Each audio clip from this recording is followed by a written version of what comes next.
মনে রাখবেন, রোগ সংক্রামক, স্বাস্থ্য সংক্রামক নয়। ওর জন্য আমাদের কাজ খুব কঠিন। আরেকটা জনগণকে বলবেন, আমি অনুরোধ করব, জমি বর্গা দেওয়া যায়, স্বার্থ বর্গা দেওয়া যায় না। ওর জন্য কৃষক, শ্রমিক, সব মানুষ তার নিজের অধিকার নিয়ে দাঁড়াবে। না দাঁড়ালে কিচ্ছু হবে না। বলা হয় বৈষম্য বিরোধী গণ অভ্যুত্থান, তো বৈষম্য কোথায়? শ্রমজীবী মানুষ এবং বিত্তবান মানুষ বৈষম্য। যত সংস্কার, 100 কতটা যেন সংস্কারের প্রস্তাব, একটা আছে যেটা নাকি ডাইরেক্টলি শ্রমিক শ্রেণীকে বা কৃষককে উপহার এনে দেয়। জাতীয় নিম্নতম মজুরি 30,000 টাকা করতে হবে। কেন এই অ্যানাউন্সমেন্টটা করতে পারলো না? এইটার জন্য এখন জামাত ইসলাম আওয়াজ তুলেছে, পিআর না হলে ইলেকশন করবে না।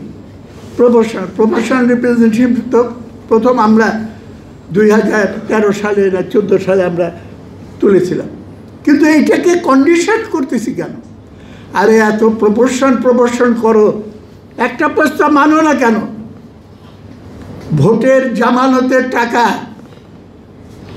যার মান্থলি ইনকাম 1 কোটি তারও যা, যার মান্থলি ইনকাম 20,000 তারও তা। এটা কেন হবে? প্রপোর্শনাল করে দাও অনুপাত। 1 কোটি এলাকে তার জামানত দিতে হবে 10 লক্ষ টাকা, আর যে 20,000 টাকা কামাই করে তাকে জামানত দিতে হবে প্রপোর্শনালি যা হয় 2,000 বা 5,000 টাকা। এটা করবে না। সুতরাং লেভেল প্লেইং ফিল্ড, এই কথাটা বলা হয়, কিন্তু হয়তো কেউ মনে করতেছে আমাদের খোঁজ খবর না হবে না।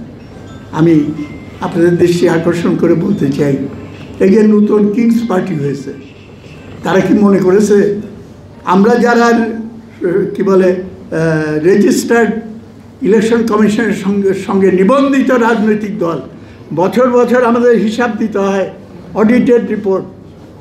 নতুন যারা নিবন্ধন পাবে, আমি ইলেকশন কমিশনকে বলবো, খালি নিবন্ধনের পরের হিসাব নিলেই চলবে না।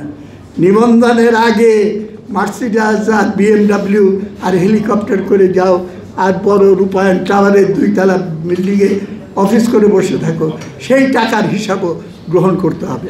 এবং সমস্ত রাজনীতিতে পরিষ্কার করতে হলে সকলের ক্ষেত্রে পরিষ্কার।